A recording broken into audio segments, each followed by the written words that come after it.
салом дӯстони азиз, хуш омадед ба канали инглишхона. мо тасмим гирифтем ки илова бар муҳовараҳо дар бораи phrasal verb яъне феълҳои таркибӣ якчанд силсила дарсҳо гуфта гузарем.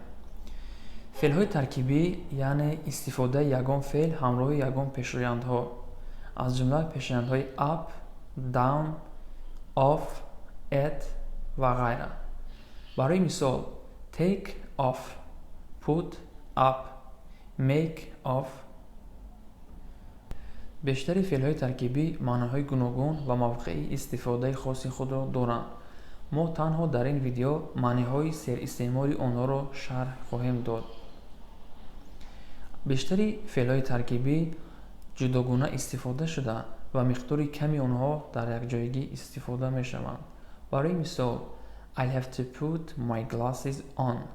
I'll have to put my glasses on. дар ин ҷумла феъли таркибӣ put on ҷудогуна истифода шудааст.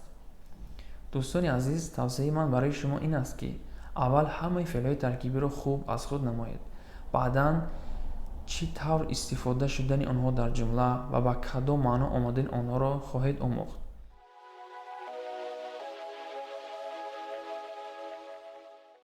аввалин феъли таркибие ки дар ин видео гуфта мегузарем феъли маъмули to take мебошад.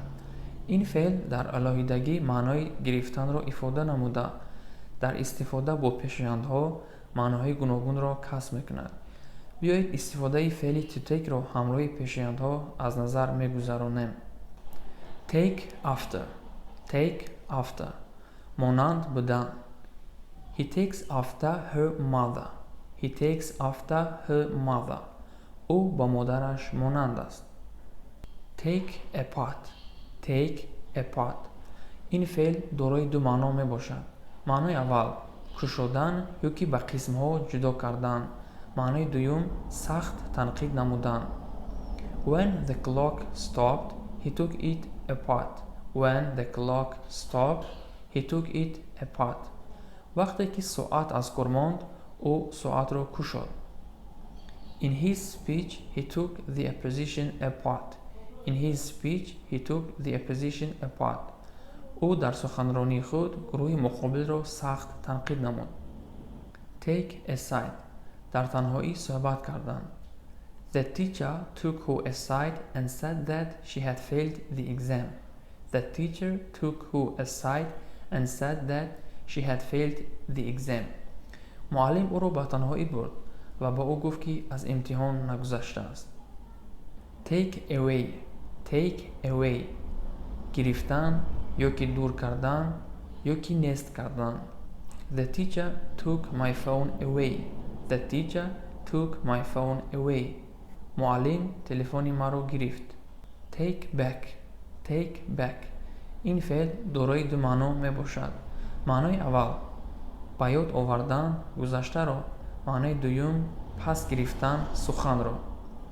That song always takes me back to when I was at university.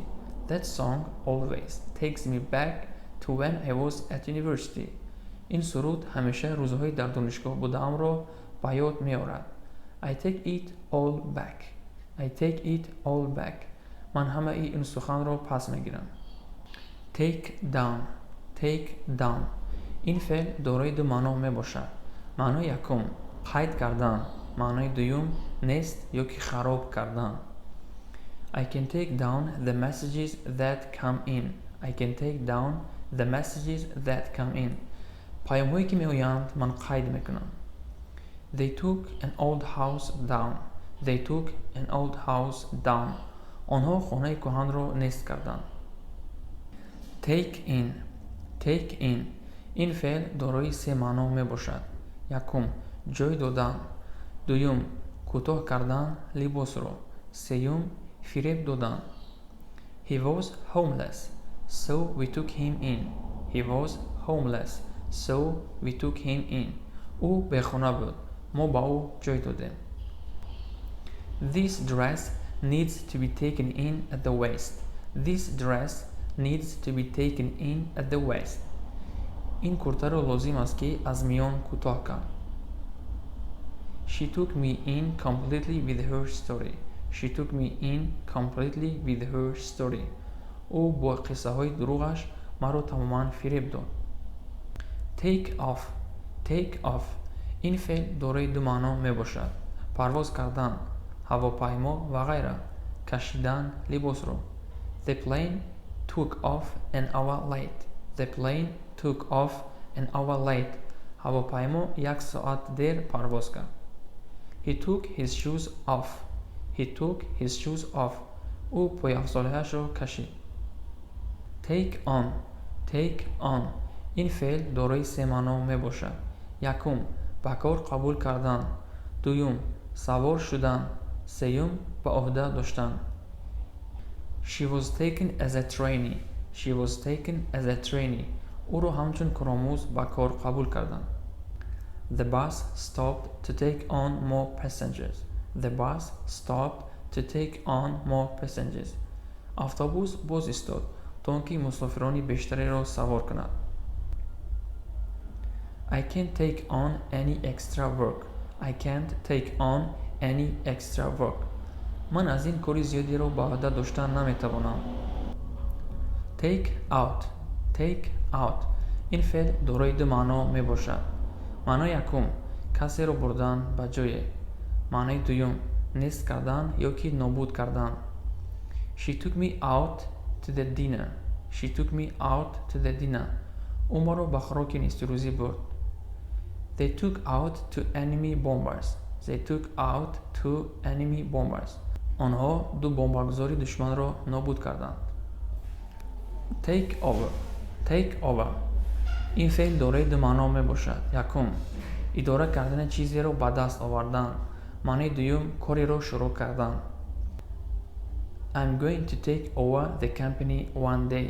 I'm going to take over the company one day. روز اداره کردن تشکیلات را به دست خواهم آورد. She took over responsibility for the project last month. She took over responsibility for the project last month. او مسئولیتی لایحه را ماه گذشته آغاز نمود. Take through. Take through. فهماندن. I still don't understand the contract. Can you take me through it again? I still don't understand the contract. Can you take me through it again? من هنوز شرطنامه را نفهمیدم.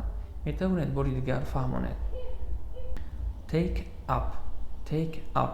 این فعل دارای سه معنا می باشد. معنای یکم، گرفتن، جای، وقت و غیره. معنای دوم، سر کردن، شغل را. معنای سوم، کوتاه کردن لباس را. The table takes up too much room. The table takes up too much room. میز بسیار جای خانه را میگیرد. He takes up his duties next week. He takes up his duties next week. او نواداریش را هفته آینده آغاز میکند. This dress needs taking up. This dress needs taking up. لازم است که این کرته را کوتاه کنیم.